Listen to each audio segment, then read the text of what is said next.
diş ətinin səviyyəsindən aşağıdır, sümüyün daxilindədir.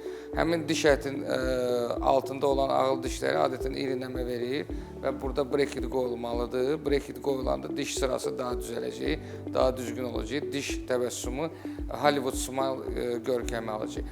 Ona görə bu ağıl dişləri biz tövsiyə edirik ağız daxili üsulla, xüsusi piezo ultrasəs cərrahi üsulla bu sümük ətrafına boşaltmaq və bu ağıl dişi asanlıqla xaric olunacaq ağız boşluğundan və ona görə biz belə ağız dişinin cərrahiyəsini, ağız cərrahisində istifadə olunan xüsusi prosedurlar ultrasəs cərrahi üsulla təqdim edirik. Ultrasəs ağrısız olur, problemsiz olur, üz şişkinliyi az olur, qanaxması az olur və ətrafda burada görünür ki, sinir də yaxında keçir.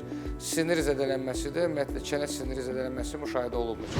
Biz deyə bilərik, əlavə pasiyentin ağzında 1-2 dənə karies var, onlar da müalicə olunmalıdır. Diş əyriliyi var, o əyriliyi brekit vasitəsilə bərpa olunmalıdır və təbii ki, brekit öncəsi 4 dənə ağıl dişi, 4-ü də ağız daxili üsulla, piezo ultrasəs cərrahi üsulla çıxarılmalıdır. İndi bəzi dişlər yoxdur, 2-3 diş yoxdur, onların da yerinə diş dental implantasiya planlaşdırılmalıdır. O da ağrısız şəkildə lazer üsul, cərrahi üsulla diş implantasiyasını icra etməyə məsləhət görülür.